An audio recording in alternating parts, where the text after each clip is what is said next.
Le 16 avril dernier, les fans du chanteur Christophe apprenaient son décès. Âgé de 74 ans, le chanteur qui souffrait d'un emphysème pulmonaire avait contracté le coronavirus.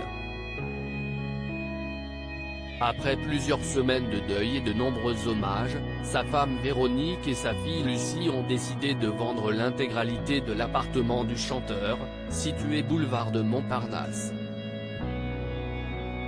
Organisée le 7 novembre dernier sur le site de la Maison Cornette de Saint-Cyr, cette vente aux enchères a été l'occasion pour les fans de s'offrir un objet ayant appartenu à l'interprète d'Aline.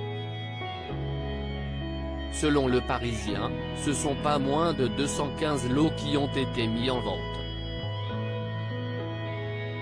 Parmi eux, des peintures érotiques, des tableaux, des modèles réduits de voitures américaines dont le chanteur était passionné, des flippers, des postes de radio vintage des années 1940 et beaucoup d'autres objets dont des vêtements qui ont appartenu au chanteur.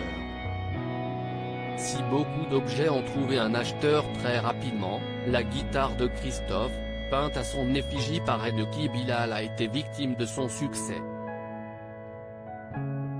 En effet, très demandé par les fans, ils n'ont pas hésité à faire monter les enchères.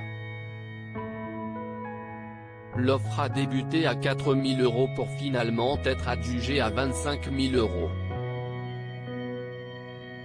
Un succès également connu pour le disque d'or du tube Aline estimé à 800 € mais finalement vendu à 15 000 €. La vente a été une belle réussite puisque celle-ci a rapporté 650 000 €. Un chanteur regretté.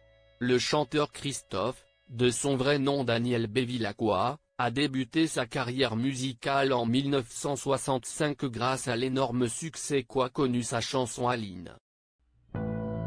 Il connaît d'autres grands succès en 1973 et 1974 avec ses chansons Les Paradis Perdus et Les Mots Bleus. Sa carrière musicale continue avec la sortie de ses nombreux titres, dont Succès fou, paru en 1983 et qui marque le début de la pause de 13 ans prise par le chanteur. Il revient sur le devant de la scène entre 1996 et 2016 puis en 2019 lorsqu'il sort deux compilations de duos, Christophe etc. et Christophe etc. Vol 2 dans lesquels il revisite ses chansons. Décédé en avril dernier, Christophe aura marqué toute une génération avec ses nombreux tubes.